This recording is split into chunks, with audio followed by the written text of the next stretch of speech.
2020년 1월에 패밀리 오피스 법이라는 거를 만들었습니다. 원래 법인은 소득을 내면 법인세를 내야죠. 요 회사는 소득을 내도 법인세를 내지 않아요. 왜? 이 회사는 자본 거래를 통해서만 소득이 나오는 회사이기 때문에 이 회사한테 면세를 줍니다. 단 이 회사는 뭐를 갖고 있어야 되느냐? 이 회사의 자산만 운용을 하는 전문 운용사를 따로 만들어야 돼요. 그게 패밀리 오피스가 됩니다. 그러면 이 회사가 여기 와서 존속을 하려면 임직원들도 와 계셔야 되겠죠. 즉 당연히 가족이 딸려오겠죠. 그래서 이분들한테 이 운용사의 취업 비자를 드립니다. 쉽게 몰려올 수 있도록 토대를 만든 거죠. 안녕하세요. 동남아고 고프로 고영경입니다. 저희 동남아고에서는 정말 동남아 각국의 찐 전문가들을 모셔다가 지금 뭐 경제, 사회, 문화 다양한 이야기들을 들려드리고 있습니다. 사실 처음에 시작할 때보다 지금 좀 더 많은 관심을 가져주셔서 저희도 너무 즐겁게 준비를 하고 있고요. 지난 시간에 이어서 오늘도 동남아의 또 한 국가를 탁 찍어서 또 좀 더 깊이 있는 이야기를 들려드리려고 준비를 했습니다. 오늘 준비한 국가는 다름 아닌 싱가포르입니다. 미얀마 편도 마찬가지지만 우리가 동남아에 대해서 많이 가보고 잘 알고 있는 것 같지만 잘 모르는 부분이 굉장히 많은데요. 싱가포르 역시 비슷한 사례라고 할 수 있겠습니다. 싱가포르 물론 많은 분들이 여행을 가시고 또 출장을 가시고 또 거기에 사시는 교민분들도 꽤 많으셔서 많이 알려져 있다라고 생각하지만 또 어떻게 보면 우리가 굉장히 수박 겉핥기 식으로만 알고 있고 또 그러한 문제들을 뭐 우리가 싱가포르를 배워야 된다, 뭐 싱가포르에 이러한 좋은 점을 가져와야 된다라는 이야기들도 굉장히 많이 있었습니다. 그래서 오늘은 그런 몇 가지 주제를 특별히 딱 찍어서 어떻게 진행이 되고 있고 싱가포르는 또 그러한 제도를 어떻게 발전시키고 있고 요즘 경제 상황은 어떤지 이런저런 이야기들을 제대로 한번 들려드리도록 하겠습니다. 오늘 모신 분은요 다름 아닌 정일영 핀포인트 글로벌 솔루션스 대표님을 모셨습니다. 안녕하세요, 정 대표님. 안녕하세요. 반갑습니다. 정일영입니다. 예.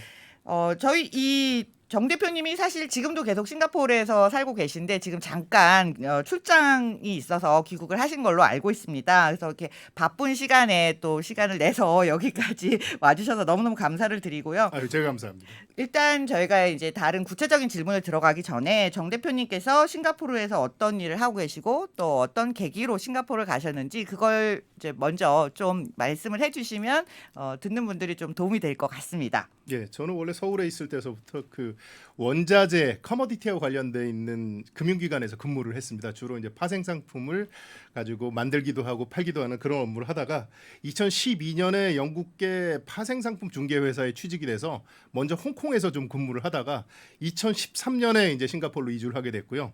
뭐 계기가 되어서 2014년에는 제가 독립을 해서 이제 직접 지금 자기 업체를 이제 운영을 하고 있는 상황입니다. 그래서 지금 제가 하고 있는 일은 기업 대상으로 그 커머디티 원자재라고 하는 그 커머디티 관련 리스크 매니지먼트 서비스를 이제 제공을 하고 있고요.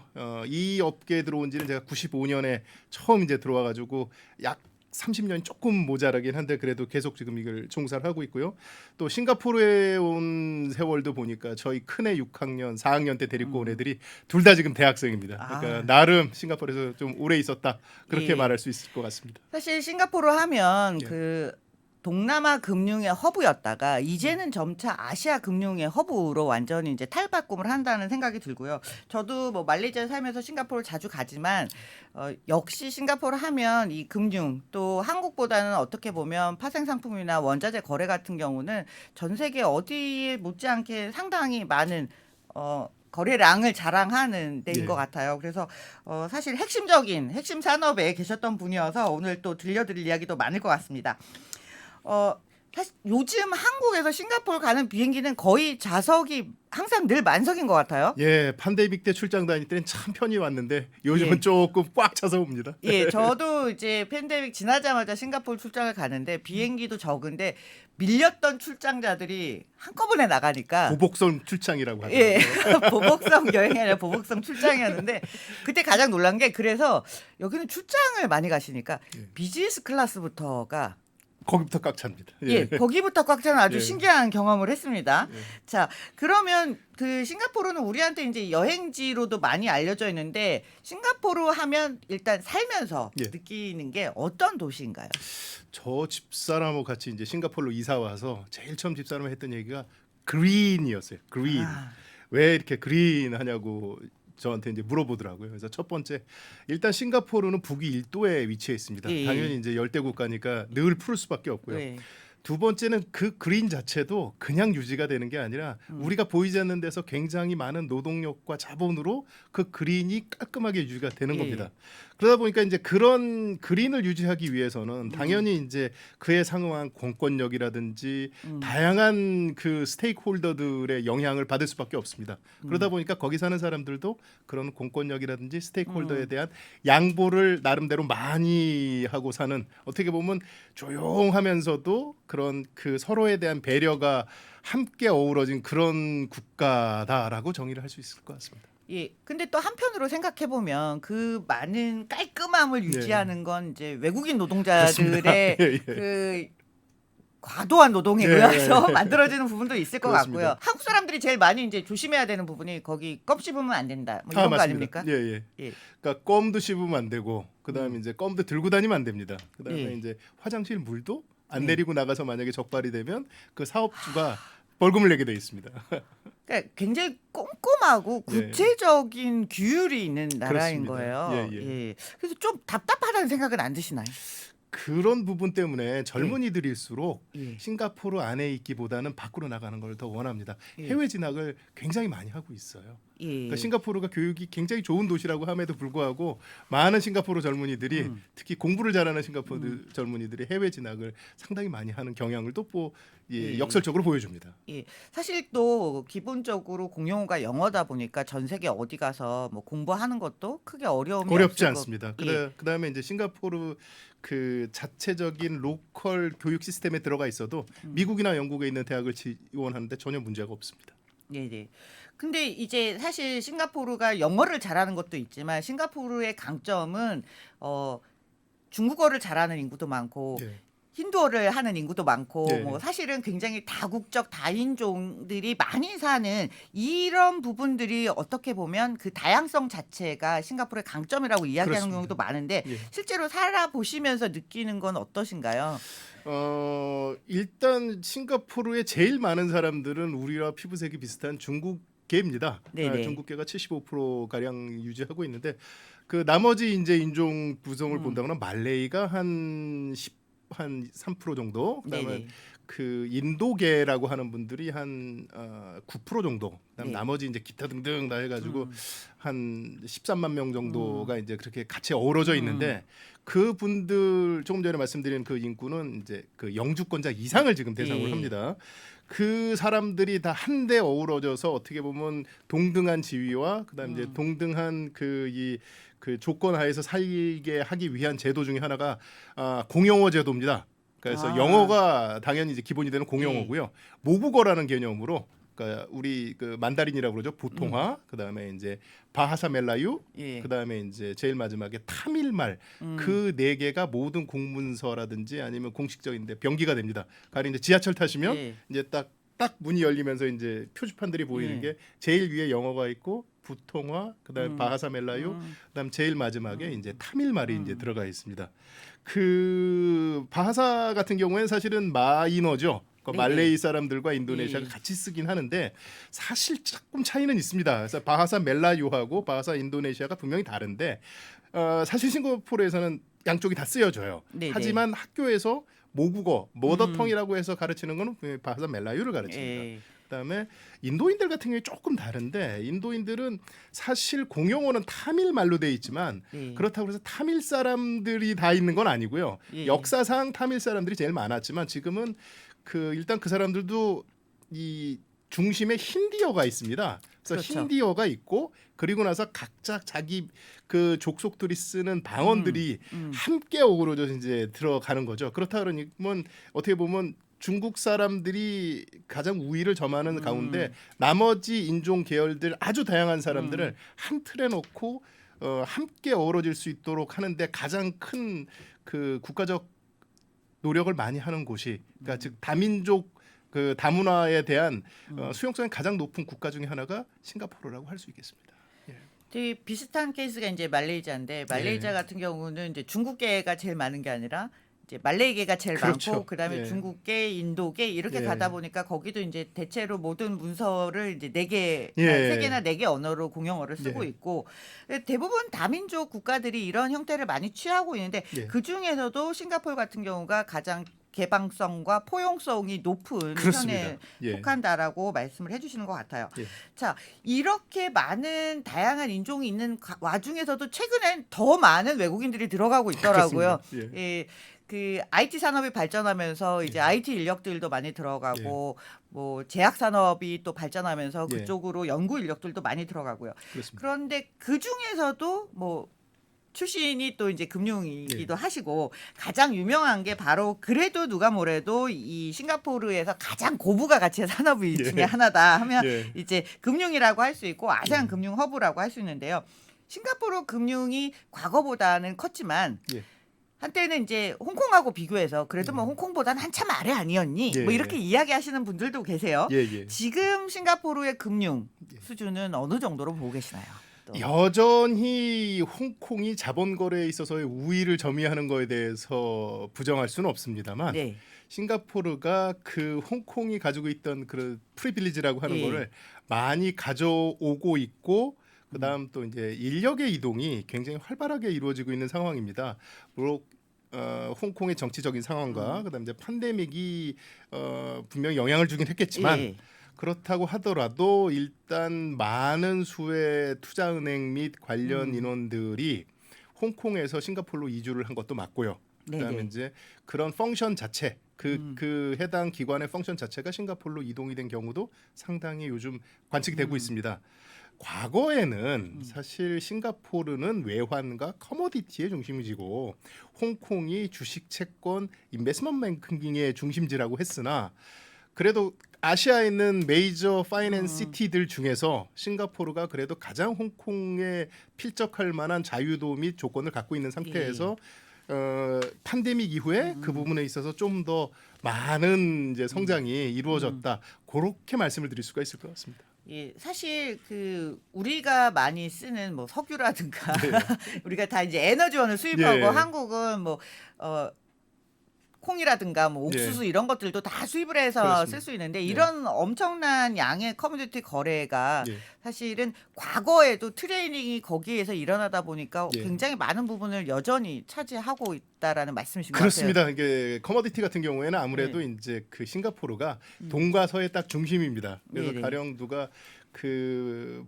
팔아야 될 원유가 있다든지 아니면 팔아야 될 뭔가가 있을 때 싱가포르에 갖다 둔 경우에는 만약에 동쪽이 더 유리하다 그러면 동쪽으로 보내면 되고 네. 서쪽이 유리하다 그러면 서쪽으로 보내면 됩니다. 그러다 보니까 그런 그 지리적인 특성과 그다음 또 이제 그 다양한 그런 그 이 경쟁력들이 싱가포르를 커머디티 관련 거래 허브로 만들어줬어요. 예. 그러다 보니까 관련돼 있는 종사인들도 많고요. 그다음에 이제 FX 같은 경우에도 네. 요즘이야 이제 FX 거래가 24시간 다 이루어지지만 과거 같은 경우에는 FX도 이제 일정 은행 뭐 오픈 시간에만 거래되는데 그럴 때도 어떻게 보면 아시아에서 제일 큰 외환장 중에 하나가 동경 시장하고 싱가포르 시장이었습니다. 그 레거시가 아직도 이제 이어진다 그렇게 예. 보시면 될 것 같습니다. 그러니까 이게 무역항이었다가 네. 이게 커머디티 거래로 가고 네. 이게 로지스틱스랑 붙고 예. 다시 이게 굉장히 더 큰 파생상품 시장을 열어주는 그런 발전을 보였던 것 같아요. 예. 그래서 이 지금 그 홍콩에서 점점 떠나서 예. 싱가포르로 오는 비중 그런 회사들이 많아지면서 싱가포르 비중이 점점 확대될 거라는 예상들은 다 하고 있는데 예상들은 하고 있습니다. 예. 실제로 뭐 한국 금융기관들도 더 늘어나지 않았을까요? 그러면 사실은 한국 금융기관들도 늘어났고요. 뭐 은행들도 진출이 늘어났고 특히 이제 자산운용 증권 쪽에 그 새로운 진출이 많이 늘어난 걸로 들리고 있습니다. 예. 과거에 이제 은행이 나갔다가 요즘은 예. 좀 더 많은 이제 기관들이 나가고 그래서 최근에 뭐 금감원 원장이 예. 또 쭉 싱가포르 뭐 인도네시아를 출장을 예. 단체로 갔던 보도가 나왔어요. 예. 금융기관 회장들이랑. 예. 그러면 이 사실은 한국 금융기관들도 이제 나갈 곳은 이 동남아 시장이라고 보고 있고 예, 그 예. 중심에 싱가포르가 있는데 예. 우리가 싱가포르보다 뒤처진 부분이 분명히 있어서 싱가포르와 같은 위치를 아시아의 금융허브로 가지 못하는 부분이 분명히 있을 텐데 예. 싱가포르의 제도적으로 우리랑 다른 부분이 있다라면 무슨 강점이 있을까요? 일단은 외환 거래가 전혀 제한이 없다는 게 첫 번째 경쟁력이 될 거고요. 예. 예, 두 번째로는 그 규제에 대한 스탠스라고 말씀을 감히 드릴 수 있을 것 같습니다. 네. 일단 한국식 금융감독 그 이 기조는 하라고 하는 것만 해야 되죠. 아, 예, 그런데 이제 싱가포르나 홍콩 같은 경우에는 하지 말라는 것만 써 있죠. 그러니까 네거티브 규제냐, 그렇죠. 파지티브냐. 그리고 이런. 싱가포르 금융감독 스탠스 자체가 어떻게 보면 그렇게 타이트하지도 않으면서 그렇게 느슨하지도 않고 뭔가 새로운 시도가 발견되었을 때 그 새로운 시도에 대한 정의라든지 아니면 그런 그 규제를 가장 먼저 아시아에서는 내려주는 곳이라고 얘기를 할 수 있을 것 같습니다. 그래서 이제 다른 국가들이 싱가포르에서 뭔가 제도를 만들면 따라가죠. 비슷하게 사용을 하는. 예, 대표적인 이제 암호화폐와 관련돼 네. 있는 그런 정의라든지 예. 거래소 룰이라든지 그런 것도 이제 어떻게 보면 아시아에서는 싱가포르이 제일 먼저 한 예. 셈이죠. 크립토 커런시 거래도 많았고 사실 관련된 기업들도 엄청 많이 생겼어요. 그렇습니다. 예. 예. 예. 자, 그런데 금융이 굉장히 열려 있고, 그러니까 예. 기업의 금융, 실제 이제 투자자들이 하는 금융은 굉장히 열려 있다라고 생각을 할 수 있는데 개인들이나 예. 그냥 작은 회사가 예. 어카운트 계좌 하나 여는 건 그렇게 쉽지 않더라고요. 그거는 굉장히 어렵죠. 왜냐하면 KYC, 예. 그러니까 Know Your Client 룰도 굉장히 이제 빡빡하게 돼 있고 네. 두 번째는 이제 돈 세탁 방지와 관련돼 있는 아. 룰도 굉장히 예. 예, 아무래도 자유롭게 돈이 오갈 수 있다는 예. 얘기는 언제든지 누가 맘만 먹으면 돈을 세탁할 수 있다는 것도 사실은 뭐 부정할 수 없는 사실입니다. 그렇다 예. 보니까 그 부분에 대해서 굉장히 눈을 크게 뜨고 보고는 있는 거죠. 예. 그러니까 이 실제로 금융 플레이어들이 하는 게임과 개인단에서 자유도는 조금 다르게 볼 수 조금 있는. 다르게 볼 수 있습니다. 예. 그렇지만 그렇다고 해서 뭐 못 만들게 한다거나 이런 게 그렇진 아니라 않습니다. 그냥 예. 약간 내야 되는 소리가 많다. 내야 되는 소리가 많다. 그다음에 이제 자기 얼굴을 꼭 보여줘야 된다. 뭐 예. 이런 것들이죠. 예. 뭐 한국도 쉽지는 않으니까요. 예. 예. 어느 나라나 금융 규제는 좀 뭐 어렵긴 한 것 그럼요. 같습니다. 그 커뮤니티 중심에서 다양한 파생 상품들 뭐 이제 금융 허브로 이동을 하다 보니까 가장 요즘 제가 팬데믹과 팬데믹 이후에 이 싱가포르의 가장 큰 변화 또 사람들이 민감하게 반응하고 또 가장 관심 있는 분야가 부동산인 것 같아요. 예. 한국에서는 뭐 부동산이 워낙 뜨거운 핫 이슈고요. 뭐 예. 올라도 문제 내려도 문제. 내려도 문제죠. 예. 예. 그 싱가포르에 집을 산 제 친구들, 이 다 집값이 많이 올랐다. 예. 그래, 아니면 집을 안 사고 있던 친구들은 그럼 이제 임대료가 임대료가 많이 올랐다. 올라서 괴롭죠. 이제 뭐 상가는 거의 2배 이상 다 예. 뛰었다라고 해요. 예. 그래서 4분기 주택 임대료가 전년 대비 28.2%. 와, 한국에서 이렇게 올랐으면 폭동 났을 것 같습니다. 예. 부동산 얘기 좀 해주세요. 사실 이제 싱가포르 부동산도 이원화돼 있습니다. 네. 그러니까 우리 아까 전에 말씀드렸던 그 564만 중에 407만 즉 그 시민하고 영주권자 이상 분들은 집을 쉽게 살 수 있는 데 비해서 거기서 빠져 있는 한 100몇십만, 140만 정도가 이제 순수 외국인이죠. 그런 사람들은 어쩔 수 없이 집을 사기가 쉽지 않아서 민간 공동주택의 일종인 컨도미니엄 즉 예. 이제 일반 사람들이 사는 것보다 조금 더 고급진 이제 그 이 주택에 살아야 되는데 임대료가 많이 올랐어요. 저도 7년 살았던 집에서 전년 동기 대비 딱 40% 이번에 올려졌습니다. 최초입니다. 예. 28.7%라고 이제 2%라고 말씀을 하셨는데 제 주위에 있는 모든 사람들이 올 초 작년 말에 재계약했던 사람들은 대부분 한 40% 정도. 그러니까 피부에 느끼는 퍼센타일이 한 40% 정도 올려준 것 같습니다. 그러니까 이 뭐 올려준 이유는 다양하겠죠. 아무래도 이제 수요에 비해 공급이 수요에 비해서 많이 부족했다. 즉 이제 팬데믹 동안 한 3년 동안 이제 전혀 신규 건축이 이루어지지 않고 또 건축이 이루어졌다고 하더라도 제한적으로 이제 진척이 되다 보니까 당연히 공급량이 준 게 이제 첫 번째일 거고 두 번째는 이 사실 팬데믹 기간 중에 한 30만 명 정도가 빠져나갔었어요. 아, 그렇죠. 예, 그렇죠. 외국인이 한 공국으로 30, 이제 갔죠. 갔는데 그 이후에 30만 명보다 더 들어온 셈입니다. 예. 그러다 보니까 이제 더 들어온 사람들은 살아야 되는데 음. 그 사람들을 위한 그런 추가 공급은 줄어드는 상황이 되고 그다음에 이제 그 싱가포르인들끼리 사는 동네에는 외국인들이 들어가기가 굉장히 어렵습니다. 예. 제한이 많기 때문에 예. 그러다 보니 당연히 이제 부동산 가격이 파생적으로 어느 한쪽이 올라가니까 이 끝단까지 올라가는 그런 지금 상황이 연출되고 있습니다.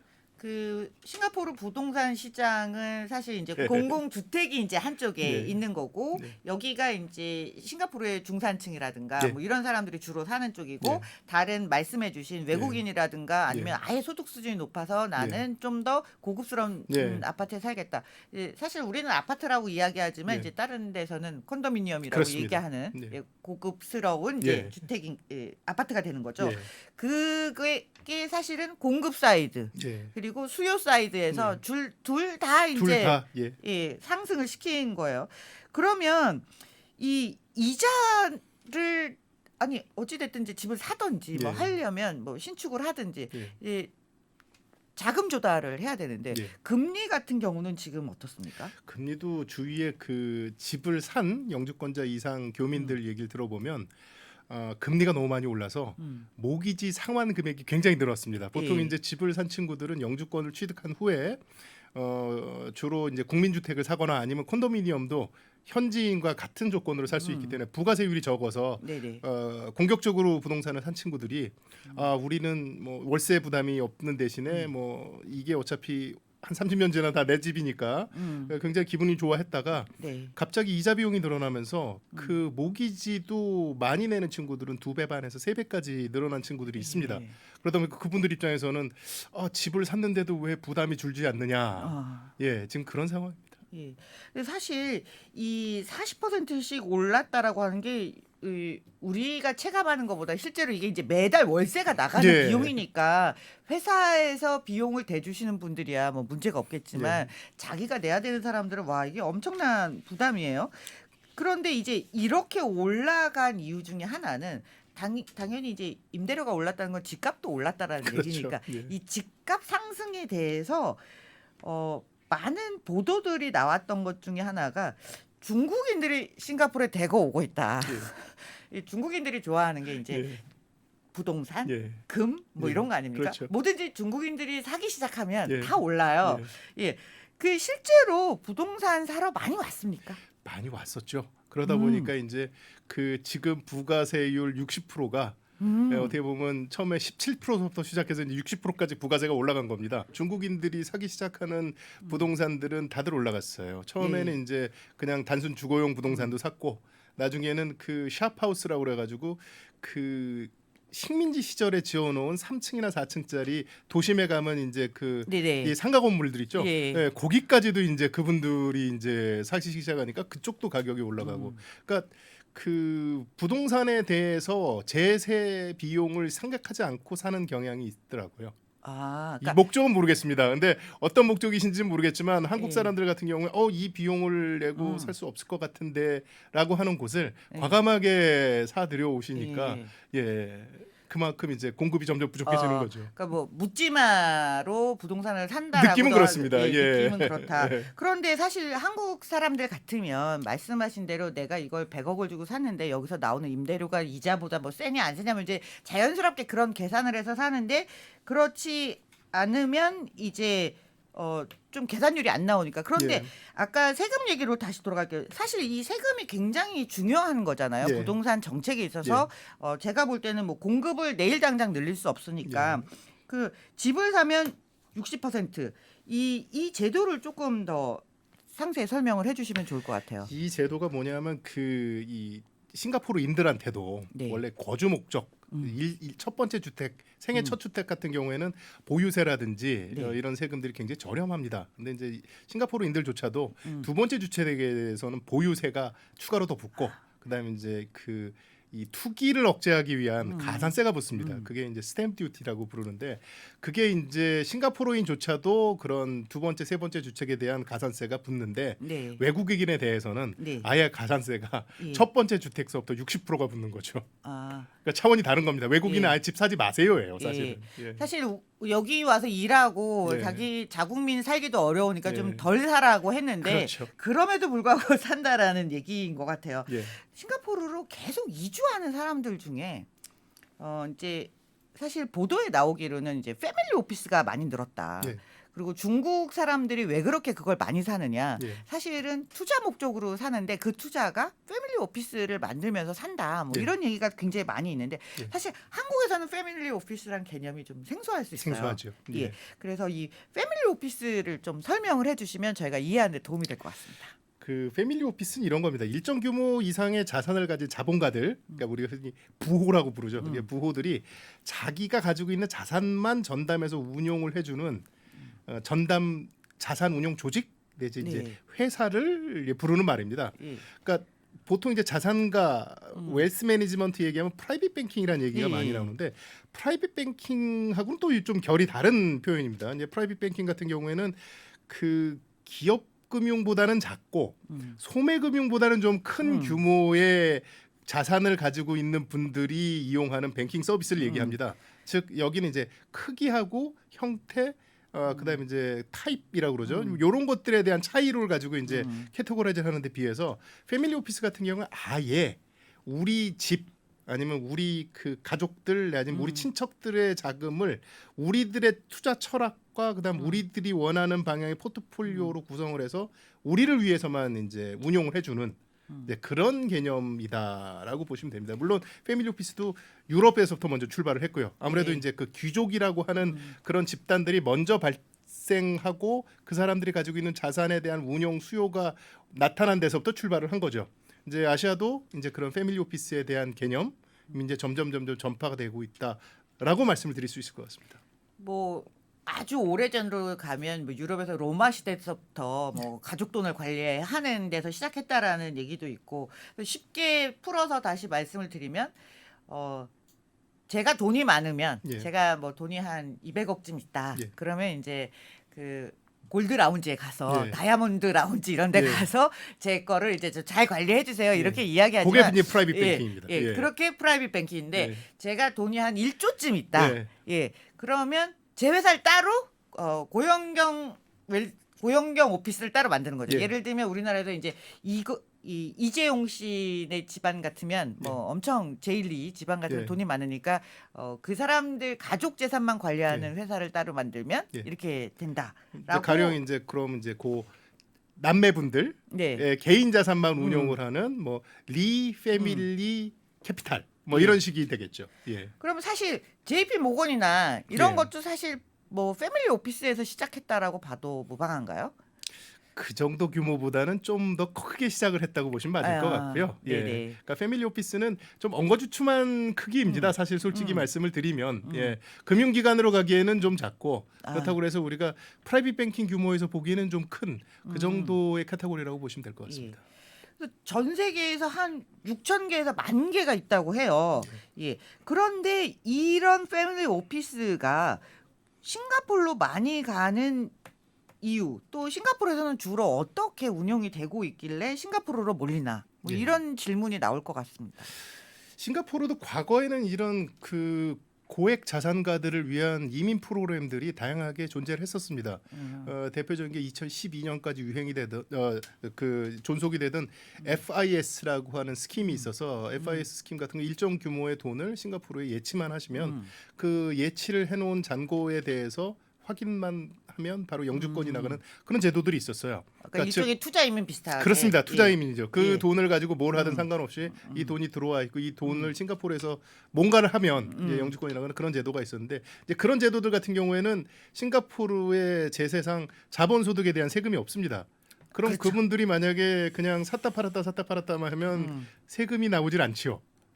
그리고 그런 분들에 대한 자격의 허들이 워낙 높다 보니까 오고 싶은 사람들도 그 자격 수준을 못 맞춰서 못 오거나 두 번째 그거를 미리 받았던 일부 사람들 중에 금융사고를 낸 사람들이 좀 발생을 하다 보니 스크리닝을 하기 시작을 했습니다. 그게 그 네. 다음에 나와 있는 글로벌 인베스터 프로그램이라고 해가지고 조금 다른 이제 프로그램을 통해서 이제 사람들을 아무나 받기 오지 시작했죠. 마라. 그렇죠. 돈 많다고 아무나 오지 예. 마라. 좀 괜찮은 애들만 그렇죠. 가라. 이제 그랬더니 너무 오기가 힘들어졌어요.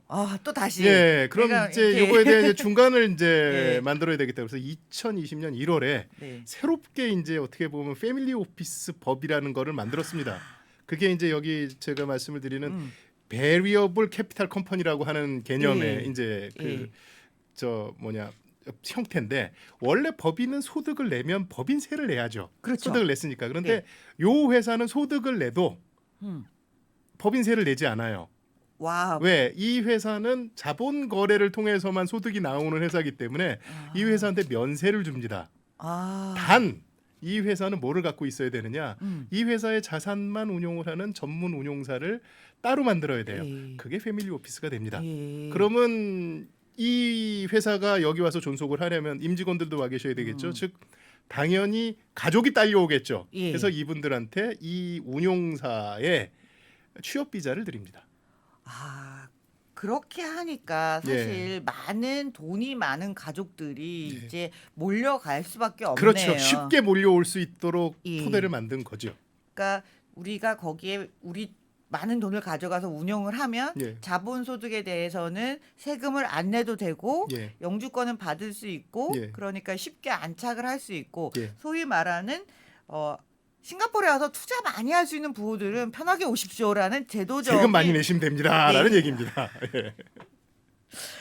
자, 그러면 이런 패밀리 오피스가 많이 옴으로 인해서 두 가지 정도의 상반된 효과가 있을 수 있을 것 같아요. 예. 하나는 뭐 투자가 많이 들어오니까 이제 캐피탈 인플로우가 굉장히 많아지는 거니까 그 싱가포르의 투자 시장이 뭐 활성화된다든가 예. 뭐 이런 긍정적인 효과가 하나 있을 것 같습니다. 일단은 뭔가 사람들이 유입이 되고 네. 그 사람들이 돈을 쓰니까 음. 내수 경기 진작까지 이어지죠. 네, 단 부동산 가격이라든지 네, 기타 소매 물가 같은 것들이 올라가는 부작용은 같이 발생을 합니다. 예. 그러다 보니까 일반 싱가포르 사람들 입장에서는 달가워하지는 않지요. 예, 그러니까 정부 입장에선 세수가 늘어나고 이걸 통해서 뭔가 성장이 일어나는 데 비해서 일반 싱가포르 사람들한테 썩 달갑지는 않습니다. 네. 그러다 보니까 정책도 이제 이 사람들의 손도 잡아야 되지만 음. 우리 사람들도 음. 토닥여줘야 되는 예. 예, 그런 딜레마가 동시에 발생을 할 수가 있지요. 근데 이제 그 현장에서 그런 게 이제 투자로 들어오시는 분들 또 패밀리 오피스 같은 경우를 보셨을 텐데 이분들이 대체로 국적이 어디서 제일 많이 오나요? 사실 중국 분들이 많죠. 일단 통계로 잡히진 않지만 중국 사람이 많다. 예. 이게 사실은 이제 그 홍콩의 규제가 강화되면서 저희도 그런 얘기를 많이 듣거든요. 이제 홍콩의 규제가 강화되니까 홍콩에 이제 베이스를 뒀던 회사들이 이제 홍콩을 떠나서 싱가포르로 가는 경우가 많고 완벽하게 짐을 싸서 온다기보다는 걸쳐 놓는다. 예, 파일을 한 3분의 1좀 잘라서 놔둔다는 표현을 쓸까요? 예. 과거에는 근데 이제 캐나다 이민도 많이 가고 캐나다 투자도 많이 하고 그러지 않았나요? 중국에서? 그렇죠. 아무래도 이제 캐나다와 관련된 얘기는 이제 97년 그 반환 때문에 홍콩인들이 대거 이주를 하면서 이제 캐나다에 대한 인베스트먼트가 초창기에 이제 광동 사람들을 통해서 이루어졌고 그리고 나서는 이제 그 소문을 듣고 이제 다른 연관돼 있는 사람들이 이제 투자가 됐고요. 그 비슷한 개념으로 이제 호주도 마찬가지로 이제 중국계들에 대한 투자들이 그런 식으로 이루어진 건데 싱가포르 같은 경우에는 전통적으로 이제 같은 중국어를 쓰지요. 그러니까 홍콩 같은 경우에는 광동어를 쓰는데 네. 싱가포르는 만다린. 1978년에 그 리콴유 수상께서 과감하게 우리는 부통하러 간다라고 네. 하는 교육 개혁을 통해서 모든 사람들이 다 간자체를 쓰고 이제 부통어를 네. 씁니다. 네. 그렇게 되면 어떻게 보면 그분들한테 편하죠. 그래서 또 언어적인 문제도 있고, 그렇습니다. 그래서 여러 가지 유리한 점이 있다. 한편으로는 상속세는 어떻게 됩니까? 상속 증여세 없습니다. 네. 그래서 물어봤습니다. 상속 증여세가 없고 외환 거래가 자유로운 싱가포르에 당연히 이제 자산이 많은 사람들이 이주를 하는 건 어떻게 보면 굉장히 자연스러운 현상일 수도 있겠다라는 생각이 들어요. 그런데 또 한편으로 생각을 해보면 이런 조건이 한국하고는 극과 극으로 다른 거잖아요. 그렇죠. 한국은 외환 거래가 굉장히 제한적이고 예. 상속 증여세도 많고. 예. 한국 분들도 많이 가셨을 것 같아요. 관심은 많이 보이시는 것 같습니다. 제가 듣기로는 이주도 많이 하셨다. 네. 노코멘트입니다. 지금 싱가포르 상황에서 보면 금융 부분에 있어서 싱가포르의 변화가 굉장히 강렬하게 이제 저희들한테는 다가오는 부분인 것 같아요. 그래서 앞으로 이 금융 산업의 전망을 보면 뭐 실제로는 정부가 많이 풀어줬다가 이제 그 보통 일반 대중들한테는 좀 좋지 않은 게 받아들여지는 부분이 있어서 다시 규제를 조금 강화한다라든가 이런 움직임은 뭐 생각해 볼 수 없을까요? 그 기본적인 규제에 대한 부분은 세계 수준의 그 이 기존을 따라갑니다. 가령 네. 돈 세탁 방지법이라든지 그다음에 이제 각종 금융 규제들 중에서도 특히 이제 그 민감한 제재국과 관련돼 있는 거래라든지에 관련돼 있는 부분들은 굉장히 강하게 하는데 반해서 싱가포르를 성장시키는 데 필요한 부분에 있어서의 규제는 과감하게 풀어주는 편입니다. 그 대표적인 게 요 앞전에 말씀드렸던 그 이 패밀리 오피스에 같은 부분들은 예, 과거에는 베리어블 캐피털 컴퍼니 그렇습니다. 예, 고로 제도 예, 이제 예. 저희가 흔히 13 시리즈라고 하는데 그 13 시리즈 같은 경우가 이제 어떻게 보면 과거 같은 경우에 그런 식으로 들어오고 싶었던 분들은 영주권을 취득하지 못하면 못 들어오고 아니면 편법으로 들어왔는데 그 사람들한테 이제 합법적으로 들어올 수 있는 거를 열어준 걸 본다면 싱가포르는 투 트랙으로 계속 가지 않겠나. 예. 그러니까 전 특히 이제 우리 서방의 그 이 정책 특히 이제 그 돈 세탁 방지와 예. 그다음 이제 제재국에 대한 불법 거래와 관련된 부분은 여전히 싱가포르가 돈 세탁을 할 수 있는 곳이 아니라는 걸 보여주는 방향으로 나오겠지만 합법적인 돈으로 합법적으로 내가 이 싱가포르를 통해서 투자를 하거나 거주를 하겠다는 사람들한테는 좀 더 유연한 태도로 보일 것 같습니다. 네. 그러다 보니까 사실 아까 우리가 이제 중국 분들이 이제 제가 홍콩에서 뭐 아니면 뭐 상해에서 이제 패밀리 오피스를 이제 싱가포르에 많이 세운다고 했는데 동남아의 부호들도 다 싱가포르에 그렇죠. 패밀리 오피스가 있습니다. 예, 대부분 있습니다. 대부분 센토사에 저 저택 예. 갖고 계시고요. 예. 자, 한국에서 최근에 싱가포르에 대한 또 관심이 뭐 부동산, 돈 뭐 이런 거 말고 또 하나 이슈가 된 게 있습니다. 이제 한국의 어느 국회의원분들이 싱가포르처럼 가사도우미 100만 원 가사도우미를 만들자 이런 것 때문에 굉장히 이슈가 많이 됐어요. 예. 그래서 이게 저출산 문제를 해결하는데 중요한 역할을 할 것이다라고 얘기를 하는데 싱가포르는 가사도우미 많이 쓰죠. 굉장히 많이 쓰죠. 예. 예. 그리고 사실 이 가사도우미는 싱가포르 사람들이 아니잖아요.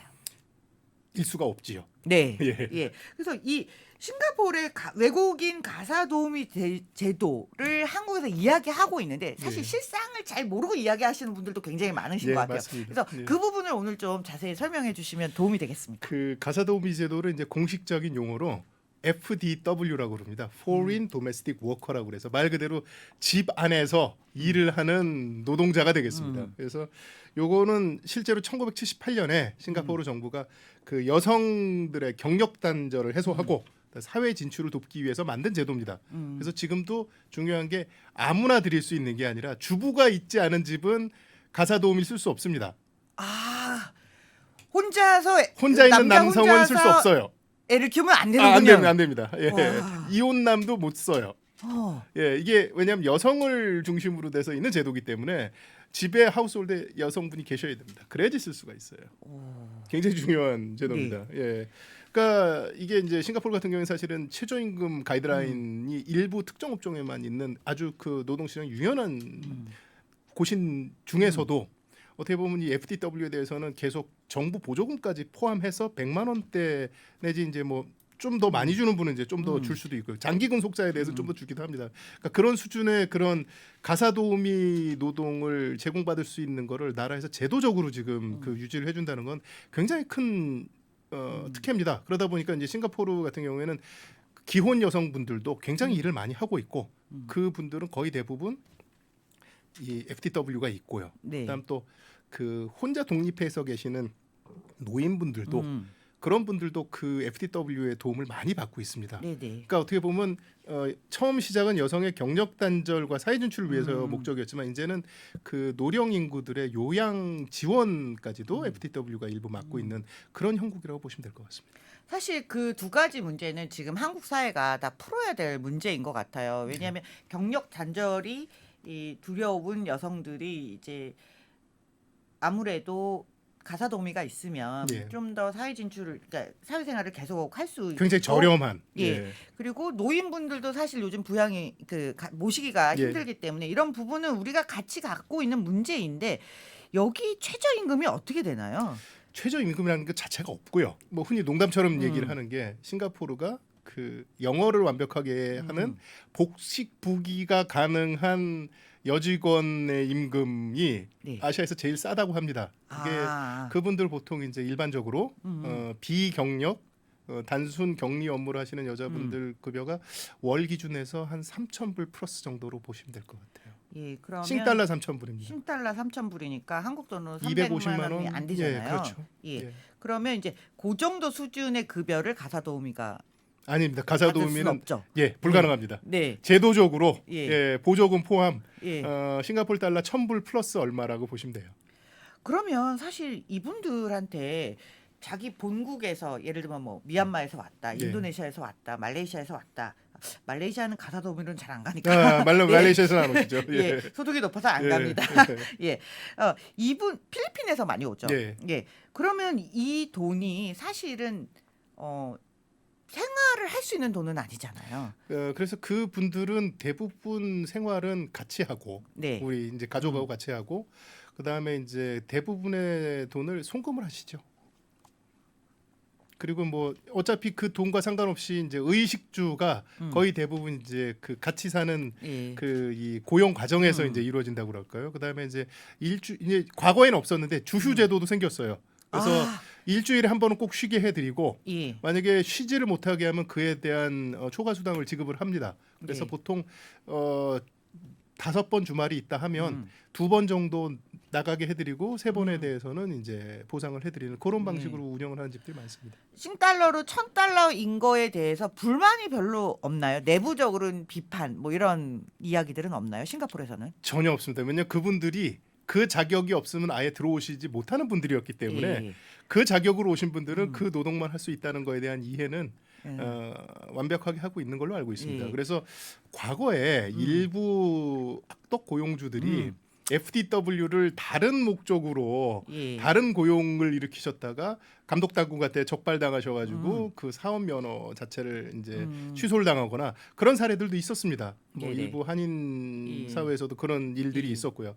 그래서 그 FTW로 오신 분들은 FTW 업만 하고 일단 비자 자체도 그렇게 돼 있고 모든 보장이 딱 거기까지만 돼 있습니다. 그래서 그 부분에 대한 이론은 없는데 단지 이제 한국과 이제 싱가포르를 비교를 해본다면 아무래도 싱가포르는 이제 작고 그다음 감시가 철저한 되다 보니 도망가서 다른 일을 하실 수가 없지요. 네. 근데 한국은 그렇게 오셨다고 하면 실제로 저 고용주하고 이제 무단으로 이제 움직이셔서 다른 일을 하시는 경우가 굉장히 많은 걸로 알고 있습니다. 그러니까 이 모니터링이 안 된다. 안 되는 거죠. 트래킹과 모니터링이 안 되는 것 때문에 이렇게 뭐 좋은 의도로 뭐 좋은 제대로 만들었다 하더라도 운영이 되기가 어려운 부분이 또 하나 있을 수 있을 것 같습니다. 예. 그리고 또 하나 제가 궁금한 건 예. 많은 분들이 궁금해하실 수도 있어요. 사실 싱가포르 주택이라는 게 이제 공공주택도 마찬가지고 예. 이게 집이 크진 않지 않습니까? 그렇죠. 그러면 이 가사 도우미를 데리고 사는 게 이렇게 쉽진 않을 것 같아요. 근데 이게 이미 그게 생활화돼 있다 보니까 그냥 가상도우미 분들한테는 좀 죄송한 예. 얘기지만 부엌에서 주무시는 분도 계시고 예. 일부 집이 좀 예. 굉장히 좁은 경우엔 예. 뭐 홍콩처럼 해먹에서 주무시는 분까지는 없지만 네네. 주거 환경이 썩 좋지는 않습니다. 음. 그리고 설령 굉장히 좋은 집이라고 하더라도 FTW 분들이 주무시는 곳에는 에어컨이 있지 않아요. 예. 그 보통 이제 우리가 아주 좋은 집들 우리로 치면 한 50평이 넘는 네. 그런 고급 주택 같은 경우엔 부엌이 2개가 돼 있어요. 네네. 우리가 가스불을 켜는 웻 키친과 예. 인덕션 같은 게 있는 드라이 드라이 키친으로 키친. 하는데 예. 웻 키친 뒤에 FTW 분들 숙소가 있죠. 예. 그렇게 보시면 됩니다. 사실 이제 한국은 구조 자체가 이제는 이제 가사도우미랑 같이 사는 그런 걸 전제하지 않고 만들어진 구조이기 때문에 어떻게 사실 보면 음마 아파트가 마지막 그 이 저 도우미 음, 방이 저 이 뭐죠 그 설계에 반영돼 있던 음, 아파트라고 들었습니다. 예. 예. 근데 말레이시아에서도 사실 그 도우미를 굉장히 많이 쓰거든요. 네. 이제 외국인 가사 도우미를 굉장히 많이 쓰는데 말레이시아는 상대적으로 공간은 좀 그렇죠, 넓죠. 예. 넓다 보니까 그런 점에서는 생활 환경이 좀 더 예. 나은 것 같아요. 예. 예. 그래서 그런 문제가 있고 홍콩이랑 비교를 해봐도 예. 싱가포르의 상황은 그러면 이제 홍콩과 비슷할 것 같아요.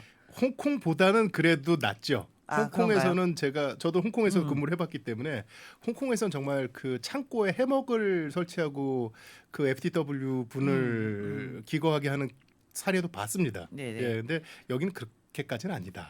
예. 그거 그러니까 홍콩보다는 또 주택 상황이 좀 더 그렇습니다. 낫다. 예, 예, 좀 더 이게, 낫다. 이게 예. 땅의 넓이와 주거 형태가 이게 예. 같이 가다 보니까 그렇죠. 예. 예. 저도 홍콩 살 때 굉장히 충격적이었던 게 예. 주말에 나가는데 예. 이 가사 도우미 분들이 예. 길거리를 다 막고 예, 다 공원에 정보하고 다 계시죠. 계시잖아요. 예. 그래서 그 센트럴에 아니, 이게 가면 이제 무슨 쭉 일인가. 예. 예. 예. 싱가포르도 마찬가지로 예. 그분들이 모여서 계시는 데가 예. 있는데 그 동네 특징이 보면 음. 필리핀 음식점이 꼭 있어요.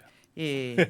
싱가포르도 그렇고 홍콩도 마찬가지입니다. 예. 그 또 한 가지 이제 가사도우미에 관련돼서 예.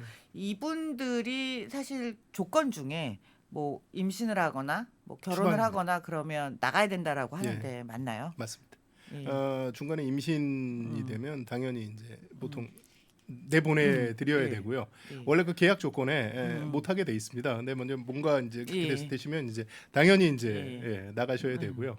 그 고용주가 사실 그분들은 이제 의료보험을 이제 다 듭니다. 그래서 그 의료보험 보장 안에서의 이제 그 모든 부분들이 커버리지가 되나 단 임신에 대해서는 홍콩 사례를 하나 말씀을 드리면 홍콩에서 몇 년 전에 아마 그 헌법 재판이 한 번 있었을 거예요. 위헌 소송이 있었는데 그게 뭐냐면 그 홍콩 같은 경우에 외국인도 합법적인 체류 지위를 가지고 7년 이상 거주를 하게 되면 영주권이 나오게 돼 있는데 FTW 분들도 7년 이상 거주를 네. 하면 우리도 나와야 되는 게 아니냐고 위헌 소송이 있었어요. 음. 졌습니다. 단호하죠. 단호해요. 당신들은 예. 다른 지위로 오신 예. 분이기 때문에 그 지위를 획득할 수 없다라고 돼 있어요.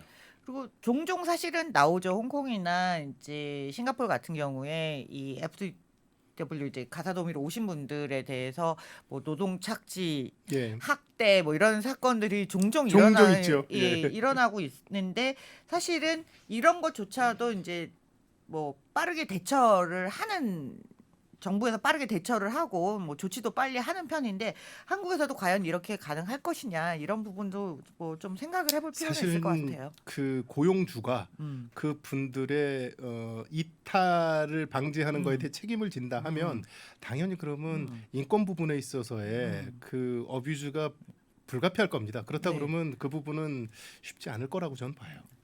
자, 이런 부분들에 대해서 이제 가사도우미 뭐 부동산 이거 다음으로 한국에서 관심이 가장 많은 많은 부분이 교육이에요. 교육. 예. 싱가포르 유학 엄청들 가시더라고요. 네. 요즘 또 싱가포르 뭐 국립대학 같은 경우가 이제 랭킹이 높다 보니까 랭킹이 워낙 높죠. 예. 뭐 저는 거기에 대해서 할 말은 많이 있습니다만 예. 싱가포르 교육제도 예. 관심들이 많으시니까 좀 예. 차근차근 설명을 해주시면 좋을 것 같습니다. 예, 일단 그 싱가포르 교육 제도는 이제 한국하고 비슷하면서 조금 틀리긴 합니다. 한국 같은 경우는 3월 학기가 시작이고 싱가포르는 1월에 학기가 시작을 하고요. 그다음에 이제 단계를 놓고 본다 그러면 2+2 6, 4, 2 제도로 돼 있습니다. 그럼 2+2는 어린이집 2년, 유치원 2년, 그래서 4년이 이제 어떻게 보면 그 프라이머리고요. 그다음 프라이머리라고 하는 그 초등학교가 6년, 그다음에 중학교라고 하는 세컨더리가 4년, 그다음에 이제 대학을 가고자 하는 학생들이 가는 주니어 칼리지 고등학교는 2년. 근데 거기를 못 가는 친구들한테는 이제 바로 사회 진출을 할 수 있도록 하는 직업 학교하고 이제 그 전문 학교가 3년. 그런 식으로 해서 애들이 보통 20살이나 21살에 대학 입시를 치를 수 있는 자격이 생기게 됩니다. 그게 이제 일반적인 제도죠. 그게 우리하고 좀 다른 것 같아요. 그러니까 어디가 하나가 다르냐면 이제 주니어 예, 스쿨 주니어 가는 칼리지가 다르죠. 거하고 직업학교나 이제 전문학교로 나눠지는데 예. 이게 딱 성적에 의해서만 갈리는 건가요? 아니면 이제 본인의 선호도라든가 아니면 뭐 다른 어떤 요인들이 있을까요? 다른 요인들이 없다고 말씀을 드릴 수 없지만 절대적인 건 사실은 성적이죠. 예.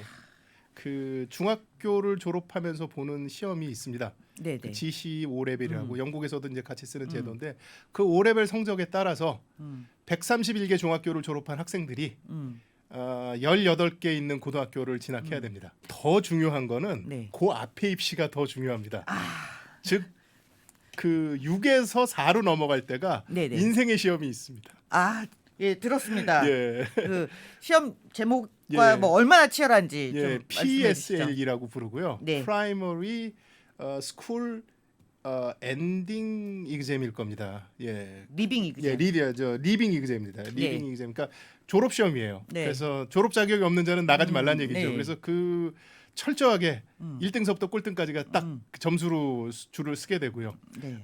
당연히 성적이 좋은 친구들은 좋은 중학교를 진학을 하게 되면 그 중학교를 간 친구들의 대부분이 좋은 고등학교를 가게 되고 그렇게 좋은 고등학교를 간 친구들이 더 좋은 상급 학교를 가게 되는 게 일반적입니다. 그러면 사실 초등학교 졸업할 때도 이렇게 시험을 쳐야 되면 뭐 초등학교가 중요하면 원래 유치원부터 시키고 예. 유치원이 중요하면 뭐 태어나자마자부터 네. 이렇게 시키잖아요. 예. 교육열이 심하다고 하는데 어떤가요? 사교육만 놓고 본다 하면 음. 한국에 전혀 뒤지지 않습니다. 예. 야, 학원이 잘 되겠군요. 그 학원이 굉장히 잘 되어 있습니다. 대신에 이제 뭐 좀 우스갯소리지만 음. 상가에 학원이 들어오면 상업적으로는 그 상가는 죽었다 그래요. 아, 예, 그러니까 커머셜은 원래 우리가 얘기하는 그런 음식점이라든지 이저 뭐냐 뭐 다양한 카페, 이제 뭐 커피 이런 게 이런, 이제 커머셜한 게 있어야 네. 되는데 학원이 들어오는 순간 학원 관련된 모든 게 다 이제 채워버리게 됩니다. 그럼 이제 학생들만 왔다 갔다 하는 거죠. 예, 그만큼 학원들이 많다고 보시면 됩니다. 뭐 우리나라도 잠 못 자고 학원 뺑뺑이 돌고 뭐 이런 거 많잖아요. 예. 근데 싱가포르도 비슷하겠죠? 비슷하지요. 네. 약간 좀 덜하다고 할까요? 근데 보면 맞벌이 하는 집이 굉장히 많잖아요. 그렇습니다. 그러면 이거 이제 자녀를 막 학원에 보내고 이런 거는 다 어떻게 관리를 하죠? 가사 도우미 가나? 아이들이 어릴 때는 도우미가 예. 합니다. 예, 예. 도우미가 늘 도우미가 가방을 들어주기 음. 때문에 그 한 10년 전쯤에 그 좀 우스갯소리처럼 유행했던 게 그 군대를 이제 싱가포르는 모든 남자애들이 갑니다. 고등학교를 졸업하고 대학을 입학을 하면 네. 군대를 갔다 오지 않으면 대학을 입학을 할 수가 없어요. 그 휴가를 나온 친구가 자기 배낭을 FTW한테 맡기고 예. 걔가 들고 가는 거예요. 예. 왜 평생을 자기는 내 백팩을 이 누나가 매줬으니까 이것도 누나가 매줘야 되는 거예요. 그 정도로 이제 굉장히 의존도가 높습니다. 그런데 예. 그럼에도 불구하고 예. 우리 어머니들이 딱 한 번 음. 휴직 내지 경력 단절을 할 때가 그 중학교 입시할 때 보통 5학년서부터 준비를 예. 하는데 그때 보통 이제 휴직을 하시든지 퇴직을 하세요. 그래서 그 2년 동안 자기의 모든 걸 쏟아부어서 우리 아들을 한번 좋은 중학교를 한번 보내는데 지금 풀스로트를 여기 좋은 하죠, 중학교 그죠? 못 가면 좋은 고등학교도 가기 힘들고 좋은 고등학교 못 가면 좋은 대학을 못 간다 이렇게 이제 예. 순차적으로 예, 순차적으로 연결되니까 연결되는 이제 뭐 거죠. 인생을 거는 총력전, 예. 예, 실제로 그렇게 총력전을 됩니다. 예. 치르게 되는 것 같습니다. 예. 자, 그러면 사실 이렇게 이제 초반에 직업학교 전문학교하고 그냥 일반 대학하고 네. 진로가 나눠지면 이쪽 취직을 빨리 하는 쪽의 진로를 택한 친구들은 실제로 취직이 잘 되나요? 취직은 어렵지 않습니다. 싱가포르 노동시장 자체가 굉장히 유연하게 돼 있다 보니까 취직 자체가 어려운 건 아닌데 우리가 얘기하는 좋은 직장이라고 얘기는 좀 어렵죠. 그러다 보니까 다들 그 뭔가 이제 업그레이드를 하고 싶은 욕망 내지 아니면 수요가 많은 겁니다. 그러다 보니까 싱가포르 정책상 엘리트 정책이다 보니 극소수가 갈 수 있는 데는 정해져 있고 그 트랙을 따라가지 못한 사람들을 위한 대안이라고 그럴까요? 그런 대안들도 사실은 민간 부분에서 많이 지원을 하는 그런 상황이라고 보시면 맞을 것 같습니다. 굉장히 발달이 돼 있지요. 네. 네.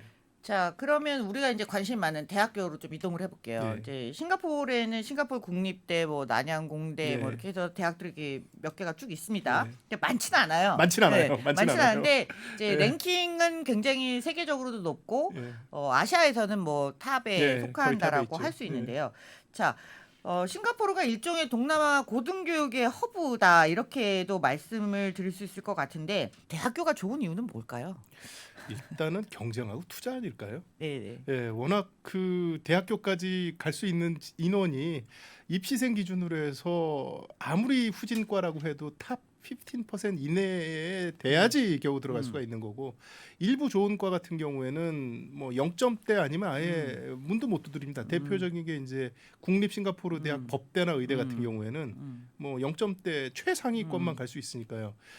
특히 싱가포르 대학 법대 같은 경우에는 법대 입학하면 변호사니까요. 아, 예, 네. 예, 거긴 입학하면 변호사고, 그러니까 의사도 입학하면 의사니까, 예, 그 둘이 우리랑 제일 셉니다. 굉장히 정서가 비슷합니다. 예, 제가 볼 사실 때는 비슷합니다. 사실 예. 그 이제 자격증 취득이 예. 가능한 과를 좋아하죠. 뭐 예. 변호사, 의사 이런 거 굉장히, 예, 굉장히 좋아하고요. 좋아합니다. 예, 국립대학도 있고 예. 뭐 사립대학도 있는데 이제 대학이 잘 발전하는 경우는 그 옆에 이제 다른 말씀드린 대로 다양성이 보장이 되려면 유학생들이 굉장히 많이 들어와야 되는데 그렇죠. 유학생 제도 같은 경우도 잘 받쳐져 있나요? 근데 사실 거기서 자녀분들을 다 대학을 보내셨으니까. 예, 예. 네. 그 국립대학 음. 5개 대학 플러스 1개 대학 예. 같은 경우에는 유학생에 대해서 사실 그렇게 관대하진 않습니다. 예, 정확하게 말씀을 드리면 그 요즘 같은 경우에 이제 홍콩이 과거에 비해서 비중이 좀 줄어들다 보니까 동남아에 있는 한인 사회에서도 과거에는 공부 잘하는 아이들이 대부분 홍콩에 있는 홍콩 대학이나 뭐 중문대학 같은 데를 1차로 지원을 하는 게 일반적이었습니다. 가령 홍콩 과기대도 마찬가지고요. 그에 비해서 요즘 같은 경우에는 홍콩보다는 싱가포르에 있는 대학에 관심을 많이 보이시는데 홍콩에 있는 대학이 해외 유학생을 대하는 태도에 비해서 싱가포르 국립 대학들이 해외 유학생에 대한 태도는 그렇게 우호적이진 않습니다. 아. 그러다 보니까 이 입시 전문 그 컨설팅 업체들 표현대로 하면 좀 거품이 좀 껴 있긴 해요. 아. 예, 오히려 더 국립 대학들은 힘든데 대신 이제 대한이라고 얘기를 하는 우리 그 이 민간 부문에 있어서는 굉장히 그 오시기도 불편하지 않고 그다음 학업 성취도도 나쁘지 않은, 그러니까 유학에 있어서 굉장히 오픈돼 있는 곳이다라고 보시는 게 그게 정답일 것 같습니다. 제가 말한 부분은 그러면 어쩌면 저는 이제 학부라기보다는 대학원이나 이런 쪽에 있어서의 다양성이 더 크게 솔직히 봤을 말씀을 수 있을 것 드리면 같아요. 싱가포르안들 대학원 안 가요. 예. 그러니까 대학원은 안 외국 가요. 사람이 많거든요. 외국 학생이. 그 네. 싱가포르안들이 재밌는 게 공부를 하려고 하는 친구들이 없습니다. 대학을 졸업을 하면 당연히 취업을 하고 그냥 가만히 있지 굳이 자기가 대학원에 투자를 해서 성과가 그렇게 크지 않다고 보기 때문에 대학원 입학을 거의 안 한다고 보시면 돼요. 그리고 일부 그렇게 대학원을 가는 친구들은 국가장학금을 봐가지고 해외에 있는 대학원에 진학하는 경우가 더 많습니다. 예, 그럼 그렇게 하니까 이제 말끔히 좀 예. 정리가 되는 것 같아요. 예. 어렸을 때부터 약간 엘리트 지향적인 예. 교육 시스템에 넣어져 있고 예. 학생들은 그렇게 넣어져 있고 정부도 그렇게 만들었고 예. 그래서 유치원, 초등학교 졸업 시험이 제일 중요하고 예. 그래서 중학교를 좋은 데 가서 예. 좋은 고등학교를 나와서 예. 좋은 대학에 들어간다. 예. 그리고 취업한다. 예. 그리고 이 좋은 대학교들은 많은 유학생이 대학원과 예. 박사과정은 유학생이 많이 예, 모형 들어온다. 많이 들어온다. 예, 그렇게 보시면 됩니다. 그렇지만 어쨌든 굉장히 안전하고 예. 경쟁력 있는 교육이기 때문에 한국 부모님들은 굉장히 관심을 싱가포르를 많이 보이시죠. 가지고 예. 있다. 예, 그렇게 해서 정리가 될 것 같고요. 사실 동남아의 다른 국가에서들도 싱가포르에 뭐 패밀리 오피스만 많은 게 아니라 유학도 많이 가죠. 어렸을 때부터. 예. 이 교육이 어떻게 보면 예. 이제 두 부분으로 보일 수가 있어요. 아예 그 고등교육이 있는가 하면 이 앞단에 있는 그 네네. 이제 국제학교 교육도 싱가포르가 아시아는 물론이고 전 세계적으로도 굉장히 수준이 높다고 보시면 예. 됩니다. 이게 왜 그러냐면 그만큼 많은 외국인들이 모여 있고 그다음 그 많은 외국인들이 돈을 쓸 준비가 돼 있는 상태에서 성과를 내달라고 요구를 하니까 그만큼 좋은 국제학교들이 싱가포르에 몰려 있습니다. 그래서 그 학교들이 보통 이제 보여주는 퍼포먼스는 결국은 이제 객관적인 입시 성공률이겠죠. 아니면 이제 객관적인 점수들인데 그 인터내셔널 바칼로레아라고 네. 예, 그 국제적인 그 이 대학 고등학교 아마 졸업 뭐 인증 자격 정도 될 겁니다. 그 아이비 점수 평균이 싱가포르에 있는 학교들이 다 세계 탑이에요. 예, 그걸 보시면 그러니까 싱가포르는 민간 교육 부분이 이제 국제학교 부분과 이 고등교육이 있는데 양쪽이 다 어떻게 보면 그만큼 많은 수요와 그다음 그 수요에 부응하기 위한 이제 그 정부의 지원이 전혀 없는 개별적인 경쟁에 의해서 그런 인프라가 만들어졌다. 그렇게 보시는 게 맞을 것 같습니다. 어쨌든 국제학교가 경쟁력도 있고 한국에서 요즘 싱가포르 교육에 관심이 많으니까 이 국제학교에 재학하고 있는 한국 학생 수도 많이 늘었을 것 같아요. 굉장히 많습니다. 예. 예. 물론 이제 주재원 자녀들도 있지만 과거처럼 그 이 기러기 스타일로 오신 분들보다는 전 가족이 다들 이주해 오신 경우들이 더 많고요. 네. 그다음에 이제 쭉 계속 정주하시는 분들이 있는가 하면 한 2, 3년 정도 아이들에게 이런 환경에서 교육을 시키고 복귀를 하시는 마치 우리 갭이어처럼 예, 그렇게 그런 식으로 와서 계시다 가는 분들도 있고 뭐 다양합니다. 예.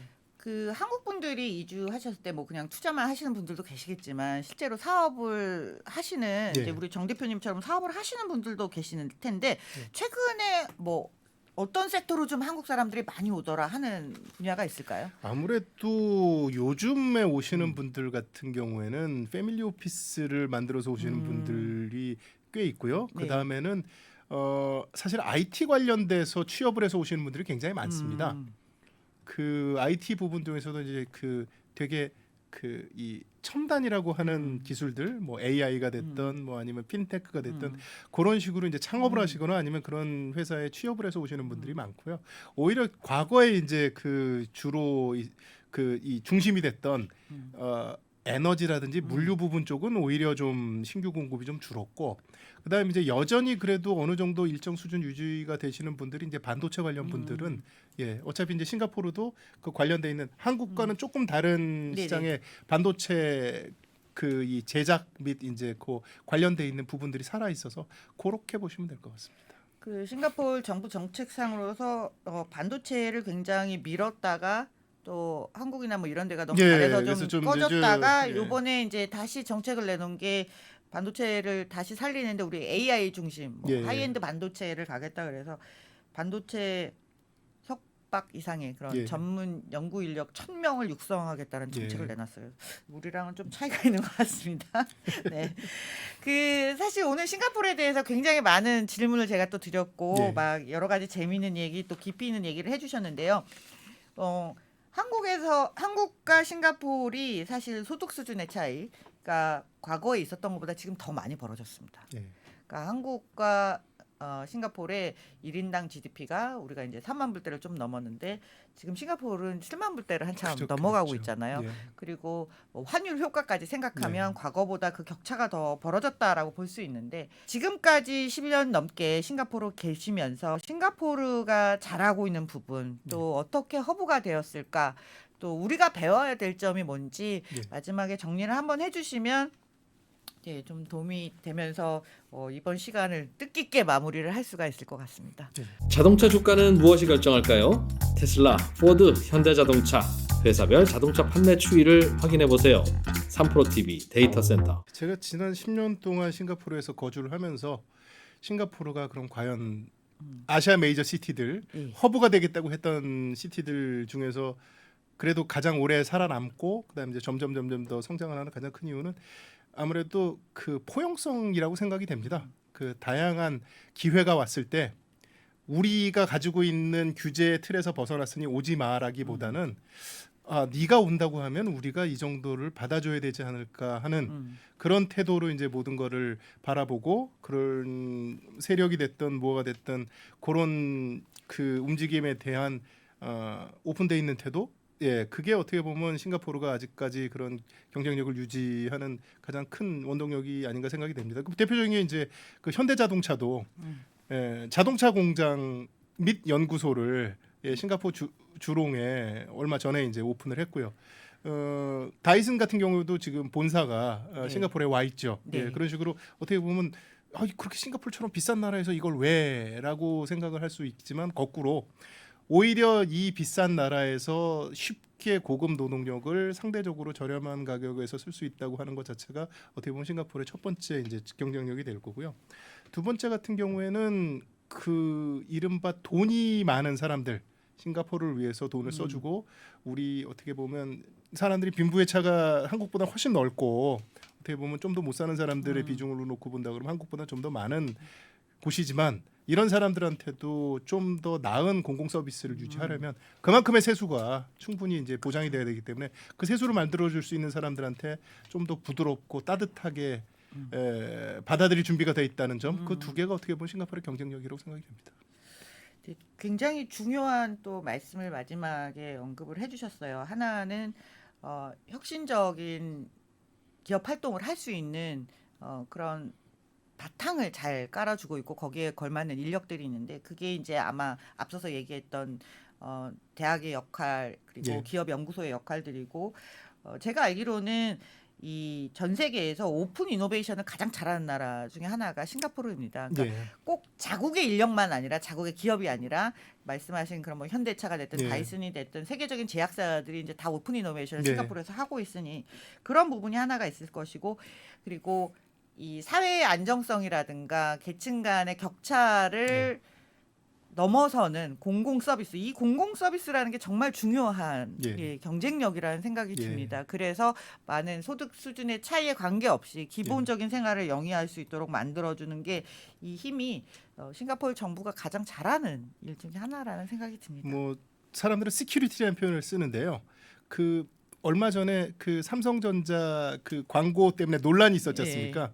한국 사람들은 이해를 못했죠. 싱가포르 사람들도 이해를 못했습니다. 똑같습니다. 예, 그만큼 이제 그 시큐리티가 동남아 그 어디를 보다도 이제 가장 강하고 안정되게 유지가 되고 예. 있다는 점이죠. 예. 네. 처음 말씀하실 때 이제 그린 속에 산다라는 예. 말씀을 해주셨는데 사실 그 그린이 여러분들이 생각하시는 것보다 정말 지팡이만 꽂아놔도 금세 고목나무가 되는 기후예요. 예, 그래서 굉장히 관리를 잘하지 않으면 그린한 게 아니라 그냥 뭐라 그래야 되죠? 뭐 그냥 어지러운 밀림이 됩니다. 그렇죠. 그렇게 됩니다. 예. 예. 굉장히 많은 뒤에서 보이지 않는 손들이 다 계속 약을 치고 물을 뿌리고 하고 있는 겁니다. 그게. 그리고 그 건물을 외관을 그린 이제 식물로 장식한 데가 굉장히 많잖아요. 예. 그건 우리도 좀 이렇게 그런 디자인을 좀 가져왔으면 좋겠다라는 생각이 들더라고요. 근데 그게 굉장히 많은 또 사람품이 들어가죠. 예, 관리비가 그거를 또 많이 보셔야 든다고 됩니다. 합니다. 예, 관리비가 많이 든다고 사람품이 많이 해서, 들어간다고 해요. 그게 그다음에 아닌 이제 걸로. 대한민국은 겨울이 있지요. 네, 예, 그게 또 문제입니다. 네, 겨울에 네. 얼어 죽으니까. 예. 그런 점, 역시 이 기후가 모든 걸 또 설명하는 굉장히 중요한 요소이기도 해요. 네. 그 여행 가실 때 분들한테 팁이 있다. 자, 여기를 꼭 가시라. 이 많이 알려져 있지만 내가 볼 땐 여기가 진짜다. 라는데. 예. 일단은 제일 중요한 게 먹거리 아닐까요? 네. 예, 먹거리를 생각한다고 하면 저는 그 싱가포르답게 에어컨이 없고 선풍기가 나오면서 그다음에 이제 각종 로컬 푸드를 모여서 먹을 수 있는 이제 푸드코트 스타일의 식당을 추천을 드리는데 저는 개인적으로는 뉴튼 서커스를 추천을 드립니다. 물론 여행 책에는 제일 많이 나와 있는 건 맥스웰 호커 센터나 그다음에 이제 마리나베이에 있는 마칸 스트러글 루톤 스베이를 아마 추천을 드릴 텐데 저는 감히 뉴튼 서커스 푸드 센터를 이제 추천을 드리는 이유가 일단은 넓어요. 그다음에 얼마 전에 재개장을 하면서 시설들이 굉장히 좋아지고 접근성도 좋습니다. 지하철이 저 레드라인이 뚫려 있어서 움직이기도 좋고 해서 저는 과감하게 뭐 이 비싼 곳에서 칠리 크랩을 드시는 것도 좋지만 그런 로컬 사람들의 진짜 스타일을 한번 볼 수 있는 뉴튼 서커스 정도에서 한번 그런 걸 드시는 게 어떨까? 그 정도를 한번 권해드릴 만한 것 같고요. 사실 제가 사이클을 타는데 싱가포르에 사이클을 타기가 너무너무 좋습니다. 아, 그래요? 예, 저는 이제 말레이시아 원정도 다니고 하는데 제가 이때까지 사이클을 타본 도시 중에서 도로 포장 상태가 제일 좋아요. 예, 정말 비단결 같습니다. 그래서 혹 겨울에 뭐 좀 따뜻한 데 가서 한번 운동을 해보고 싶다 하시는 분들 마라톤도 대회가 굉장히 많고요. 아, 그럼요. 예, 예. 싱가포르 뭐 12월에 하는 아시아에서 제일 큰 그 스탠다드 차터드 마라톤처럼, 그러니까 뭔가 아웃도어 액티비티를 따뜻한 데서 한번 한국이 겨울에 하고 싶다고 하시면 싱가포르 정말 할 거 많습니다. 이 철인 3종도 많이 이제 하러 예. 뭐 그 동네에서 왔다 갔다 서로 많이 예, 하죠. 그렇죠. 예. 근데 여러분 지금 따뜻한 데서라고 말씀하셨는데요. 더워요? 많이 더워요. 겨울에 가시면 두 배로 덥게 느껴집니다. 그런데 정말 그 사이클 타고 이런 거는 정말 저는 추천해드리고 싶어요. 네. 아웃도어 액티비티는 정말 재밌게 할 수 있는 나라인 것 같습니다. 마지막 관광 팁, 또 아웃도어 액티비티 팁까지 정말 오늘 유익한 아니었나 싶습니다. 다시 한번 감사드리고요. 지금까지 우리 정일영 대표님을 모시고 싱가포르에 대해서 이모저모 여러분들이 궁금한 질문을 제가 대신해서 자세한 이야기를 들어봤습니다. 오늘 긴 시간 그 정말 경험 속에서 우러나오는 깊이 있는 인사이트 나눠주셔서 오늘 정말 감사드리고요. 감사합니다. 동남아고는 항상 그 동남아 각국의 또 동남아에서 현재 일어나고 있는 여러 가지 이슈들을 잘 정리해서 여러분들에게 정확한 정보를 전달하려고 노력을 하고 있고, 그렇기 때문에 찐 전문가님들을 모셔서 매주 이야기를 전해드리고 있습니다. 오늘 싱가포르 얘기 어떻게 즐겁게 또 재미나게 들으셨나요? 다음 시간에도 더 재미있고 의미 있고 유익한 이야기들을 가지고 돌아오도록 하겠습니다. 지금까지 동남아고의 고영경이었습니다. 감사합니다.